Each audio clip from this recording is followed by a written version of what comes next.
Heavenly demon পর্ব আট নিয়ে আমি হাজির।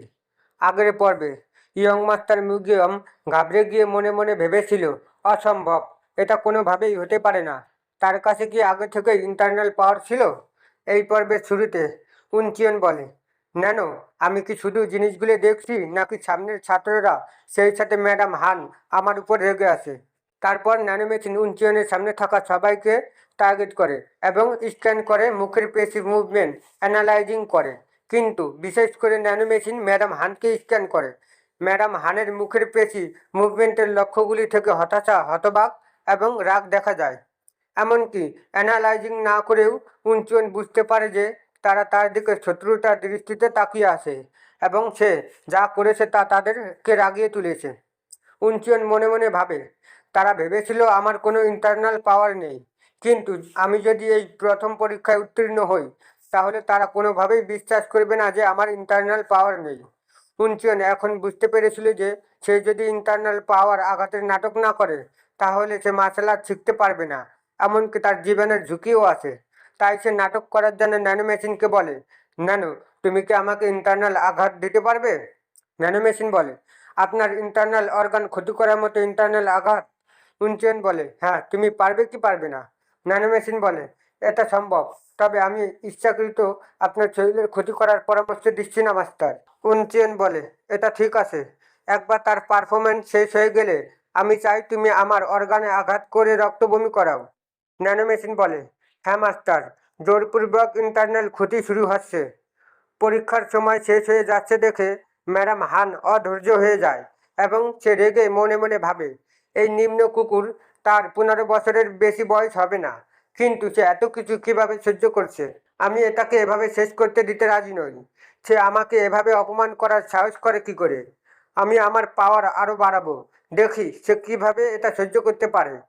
ম্যাডাম হান যখন তার পাওয়ার বাড়ায়, ঠিক তখনই লর্ড অফ ফিল্ম তা খেয়াল করে এবং সে বুঝতে পারে এটা বিপজ্জনক। তাই সে ম্যাডাম হানকে চিৎকার করে বলে, যথেষ্ট ম্যাডাম হান, এটা খুবই বিপজ্জনক, তাই থামুন।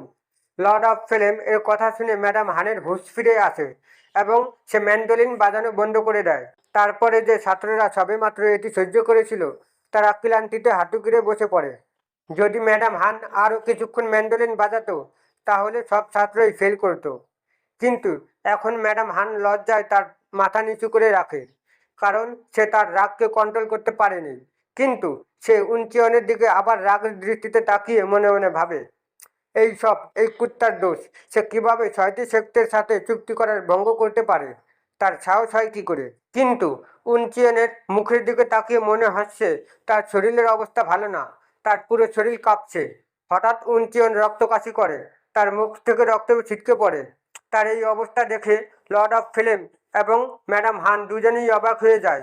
এমনকি ইয়ং মাস্টার মিউজিয়াম উনচিয়নের দিকে অবাক হয়ে তাকিয়ে থাকে এবং সে বুঝতে পারে না উনচিয়নের সাথে হচ্ছে কি। তারপরে উনচিয়ন রক্তকাশি করতে করতে মাটিতে হাত দিয়ে হাঁটু গেড়ে বসে পড়ে। উনচিয়নের এই অবস্থা দেখে ছাত্ররা অবাক হয়ে যায়, কারণ এটা বিশ্বাস করা কঠিন ছিল যে একজন ব্যক্তির মুখ থেকে অনেক রক্ত বমি হতে পারে। উনচিয়নের মুখ দিয়ে এত পরিমাণে রক্ত বের হচ্ছিল যে সে তার মুখে হাত দিয়ে চেপে ধরে, কিন্তু তার মুখ থেকে রক্ত পড়া বন্ধ হচ্ছিল না এবং উনচিয়ন ন্যানোমেশিনের উপরে প্রচণ্ড রেগে যায়। তারপরে ন্যানোমেশিন বলে, আমি যা করেছি সব আপনার আদেশ অনুসারে করেছি মাস্টার। আপনি যতটা সম্ভব রক্তবমি করেছেন তা নিশ্চিত করার জন্য আমি আপনার ইন্টারনাল অর্গানগুলির 30% ক্ষতি করেছি। তারপরে উনচেন রেগে বলে, কি খারাপ অবস্থা, আমি ভেবেছিলাম আমি এখানে মরতে যাচ্ছি। উনচিয়ন কথা বলা শেষ করতে না করতে সে আবার প্রচুর পরিমাণে রক্তবমি করে। তার চারিপাশে জায়গা এখন রক্ত ভিজে গেছে এবং এটি এমনকি তাকানোর জন্য একটি ভয়ানক দৃশ্য ছিল। তারপরে লর্ড অফ ফ্লেম উনচিয়নের এই অবস্থা দেখে সে সহ্য করতে না পেরে উনচিয়নের কাছে ছুটে যায় এবং সে মনে মনে ভাবে, এই পরীক্ষাটির কারণে যদি সে মারা যায়, এই একাডেমি ডেপুটি হিসাবে সব দায়িত্ব আমার উপর পড়বে। সে 6টি সেক্টরের অংশ নাও হতে পারে, তবে সে এখনও প্যাট্রিয়াসের সন্তান, তাই আমি তাকে মরতে দিতে পারি না। তারপরে লর্ড অফ ফ্লেম দৌড়ে এসে উনচিয়নের হাত ধরে বলে, আরে তুমি কি ঠিক আছো? উনচিয়ন রক্তবমি করার পর মাথা ঘোরা অনুভব করে, সে প্রায় মাটিতে পড়ে যেতে গেছিল, কিন্তু লর্ড অফ ফ্লেম তার হাত ধরে ফেলে। এমন সময় ন্যানোমেশিন বলে, 7% রক্তক্ষরণের কারণে আপনি বর্তমানে মাথা ঘোরা অনুভব করছেন। আমি এখন আপনার অর্গানগুলি রিকভার করব এবং এই আঘাতগুলি থেকে রিকভার করার জন্য আপনার রক্ত রিস্টোর করব। ন্যানোমেশিন হিল করার কথা বলেছিল, কিন্তু উনচিয়ন তা মানা করে দেয়। তারপরে লর্ড অফ ফ্লেম উনচিয়নকে জাগানোর চেষ্টা করে এবং বলে, তোমাকে এত কঠিন কাজ করতে হবে না। তুমি যদি করতে তাহলে তুমি আরও আগে অজ্ঞান হয়ে যেতে। তারপরে ন্যানোমেশিন আবার বলে, মাস্টার, আপনি বর্তমানে একটি সংকটজনক অবস্থায় আছেন। তারপর উনচেন বলে, তুমি আরও কিছুক্ষণ অপেক্ষা করো। তারপরে লর্ড অফ ফ্লেম উনচেনকে কোলে উঠিয়ে নেয়। উনচেনের ইন্টারনাল পাওয়ার আছে কি না বা কতটা শক্তিশালী তা পরীক্ষা করার জন্য উনচেনের হাতের পালস পরীক্ষা করে। ঠিক তখনই লর্ড অফ ফ্লেম প্রচণ্ড পরিমাণে অবাক হয়ে যায়, কারণ উনচিয়নের কোনো ইন্টারনাল পাওয়ার ছিল না। উনচিয়ন তখনও লর্ড অফ ফ্লেমের কোলে থাকার অবস্থায় রক্তকাশি করে। লর্ড অফ ফ্লেম অবাক হয়ে মনে মনে ভাবে, সে আসলে একটা বেপরোয়া ছোট বাচ্চা। আমি তার কাছ থেকে অনেক কিছু আশা করিনি, কিন্তু সে কোনো ইন্টারনাল পাওয়ার ছাড়াই এবং নিজের ইচ্ছা শক্তির মাধ্যমে এই প্রথম পরীক্ষায় পাস করেছে। তারপরে লর্ড অফ ফ্লেম হাতের ইশারা দিয়ে ট্রেনিং গ্রাউন্ডের বাইরে দাঁড়িয়ে থাকা কর্মীদের ডাক দেয়। তারপরে লর্ড অফ ফ্লেম কর্মীদের বলে, তাকে হাসপাতালের রুমে নিয়ে যাও। তারপরে যখন কর্মীরা উনচিয়নকে নিয়ে যাচ্ছিল, তখন লর্ড অফ ফ্লেম উনচিয়নের দিকে কিছুক্ষণ তাকিয়ে থাকে। তারপরে উনচিয়ন ন্যানোমেশিনকে বলে, আমাকে তাড়াতাড়ি হিল করো। ম্যাডাম হান উনচিয়নের এমন খারাপ অবস্থা দেখে একটু ঘাবড়ে গেল এবং সে মনে মনে ভাবে, উনচিয়ন আমার মিউজিক্যাল ফোর্স ঠিকঠাকভাবে সহ্য করেছে, কিন্তু তবুও সে এমন গুরুতর আঘাত কীভাবে সহ্য করেছে। এমন সময় লর্ড অফ ফ্লেম ম্যাডাম হানের কাছে দ্রুত এসে বলে, আপনি লাইনটি ক্রস করেছেন ম্যাডাম হান। তারপরে ম্যাডাম হান ভয়ে কেঁপে বলে, তুমি কি বলতে চাচ্ছ? তারপরে লর্ড অফ ফ্লেম বলে, তুমি তাকে প্রায় আধমরা করে ফেলেছো। তারপরে ম্যাডাম হান বলে, তার কি দুর্বল ইন্টারনাল পাওয়ার আছে? তারপরে লর্ড অফ ফ্লেম বলে, আমি কি রিয়াকশন দেব তা দেখার জন্য আমি আমার র এনার্জি দিয়ে তার পালস চেক করেছিলাম, কিন্তু আমি অবাক হয়েছি যে তার কোনো ইন্টারনাল পাওয়ার ছিলই না। তারপরে ম্যাডাম হান লর্ড অফ ফ্লেমের কথা শুনে অতিরিক্ত অবাক হয়ে দাঁড়িয়ে পড়ে। তারপরে সে বলে, এটা কিভাবে সম্ভব? কোনো ইন্টারনাল পাওয়ার ছাড়া কেউ কিভাবে আমার মিউজিক্যাল ফোর্স সহ্য করবে? আপনি যা বলছেন তা যদি সত্যি হয়, তবে তাকে এই বাকি ছাত্রদের মতো অজ্ঞান হয়ে যেতে হবে।